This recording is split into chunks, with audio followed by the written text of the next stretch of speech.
Well, I was born in Buffalo, New York during World War II. My father was stationed in Europe at the time. After the war, we moved to Los Alamos, New Mexico, and where he started working at the laboratory.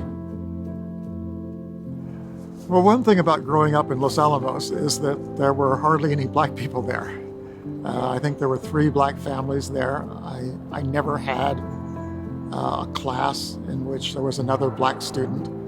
This was in the early 1960s when people my age were getting noticed. The sit-ins were taking place. Martin Luther King in Montgomery, the Freedom Rides.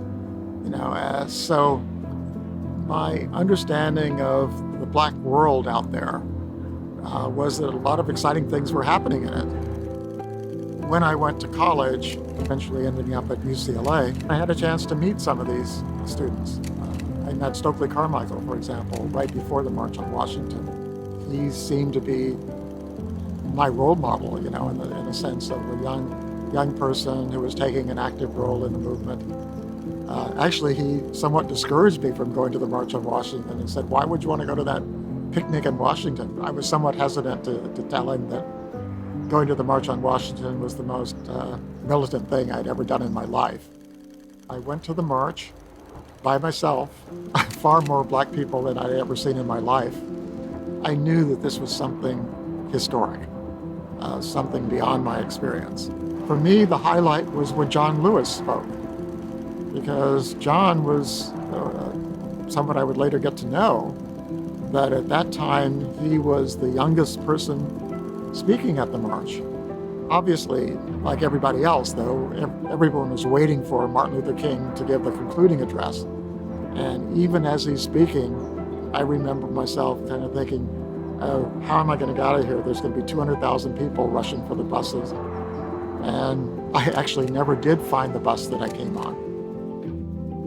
It was a thrilling event. I don't think I would be here doing the work I'm doing now, talking to you about this, if I had not done that.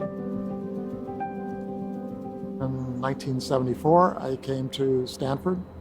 I was hired here as an acting assistant professor. I was still finishing up my dissertation. So I've been here for 46 years now. One of the things I found from the very beginning is that I typically taught the courses that weren't being taught before, whether that's African American history or labor history, urban history. And then in January of 1985, Coretta Scott King called me and asked whether I'd be interested in editing the papers of her late husband. I certainly didn't know the scale of what I was getting into, how many hundreds of thousands of documents. And here we are 35 years later, still at it. I've always been more interested in teaching and using the documents as sources. I see that as a much more lasting contribution I can make. People see Martin Luther King as a civil rights leader, but I see him as a human rights leader.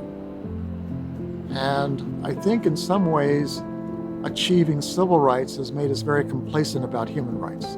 There's no longer a Jim Crow system, but no one would argue that there's equal opportunity for all races, for all people.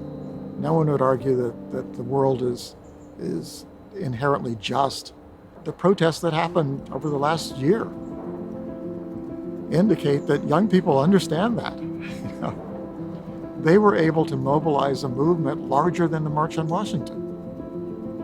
When I think about that, when I know all the work that went into the March on Washington, all the great organizers spent months trying to bring 200,000 people to the National Mall.